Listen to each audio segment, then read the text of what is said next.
ನಮಸ್ಕಾರ ವೀಕ್ಷಕರೇ, ಕನೆಕ್ಟ್ ಕರ್ನಾಟಕಕ್ಕೆ ಸ್ವಾಗತ. ವೀಕ್ಷಕರೇ, ಕಳೆದ 2-3 ದಿನಗಳಿಂದ ಕರ್ನಾಟಕ ರಾಜ್ಯ ರಾಜಕೀಯದಲ್ಲಿ ನಡೆಯುತ್ತಿರುವುದು ಒಂದೇ ಚರ್ಚೆ: ಅಧಿಕಾರ ಹಸ್ತಾಂತರ ಆಗುತ್ತಾ? ಮುಖ್ಯಮಂತ್ರಿ ಸಿದ್ದರಾಮಯ್ಯ ಡಿ.ಕೆ. ಶಿವಕುಮಾರ್ ಅವರಿಗೆ ತಮ್ಮ ಅಧಿಕಾರವನ್ನ ಬಿಟ್ಟು ಕೊಡ್ತಾರಾ, ಸಿಎಂ ಸ್ಥಾನವನ್ನ ಮುಂದಿನ 2.5 ವರ್ಷಗಳಿಗೆ?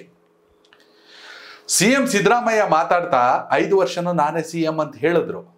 ಹಂಗನ್ಬಿಟ್ಟು ಡಿ.ಕೆ. ಶಿವಕುಮಾರ್ ಏನು ತಲೆ ಕೆಡಿಸ್ಕೊಂಡಿಲ್ಲ.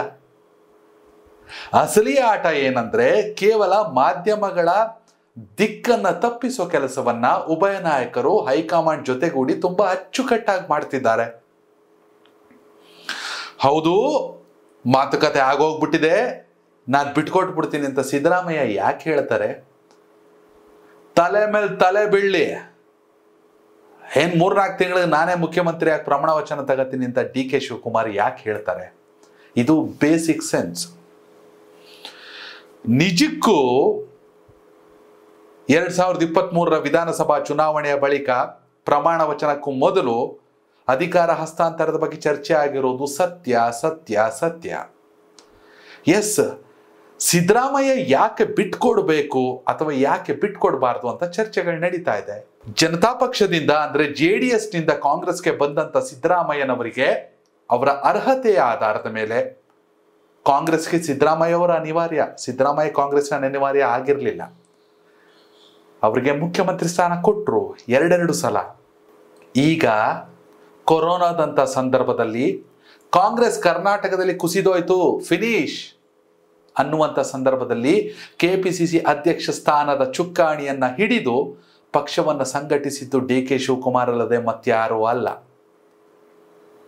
ಹೀಗಾಗಿ ಸಿದ್ದರಾಮಯ್ಯ ಮಾತಾಡ್ತಾ ಇದ್ದಾರೆ ಅಥವಾ ಡಿ.ಕೆ. ಶಿವಕುಮಾರ್ ಸೈಲೆಂಟ್ ಆಗವ್ರೆ ಅಂದ್ರೆ ಒಳಗೊಳಗೆ ಏನೋ ನಡೀತಾ ಇದೆ, ಅವರಿಬ್ರಿಗೆ ಆಗ್ತಾ ಇಲ್ಲ ಅನ್ನೋದು ಏನೂ ಇಲ್ಲ. ಖಂಡಿತವಾಗ್ಲೂ ಸಿದ್ದರಾಮಯ್ಯ ಅವ್ರಿಗೆ ಕೊಡಬೇಕಾಗಿರೋ ಗೌರವವನ್ನು ಡಿ.ಕೆ. ಶಿವಕುಮಾರ್ ಅವರು ಕೊಡ್ತಾರೆ. ಡಿ.ಕೆ. ಶಿವಕುಮಾರ್ ಅವ್ರ ಮೇಲೂ ಸಿದ್ದರಾಮಯ್ಯ ಅವ್ರಿಗೆ ಗೌರವ ಇದೆ. ಇದು ಅಧಿಕಾರ ಹಸ್ತಾಂತರ ಆಗುತ್ತೆ. ಇದೇ ನವೆಂಬರ್ 15ರಿಂದ ಡಿಸೆಂಬರ್ 15ರ ಒಳಗೆ ಡಿ.ಕೆ. ಶಿವಕುಮಾರ್ ಪ್ರಮಾಣ ವಚನವನ್ನ ಸ್ವೀಕರಿಸ್ತಾರೆ ಅನ್ನೋ ಚರ್ಚೆ. ಹಂಗನ್ಬಿಟ್ಟು ಸಿದ್ದರಾಮಯ್ಯ ನಿರ್ಲಕ್ಷಿಸ್ದಂಗಾಗತ್ತಾ? ಖಂಡಿತವಾಗ್ಲೂ ಇಲ್ಲ. ಹೈಕಮಾಂಡ್ ಬಳಿ ಅದಕ್ಕೂ ಮಾಸ್ಟರ್ ಪ್ಲಾನ್ ಇದೆ.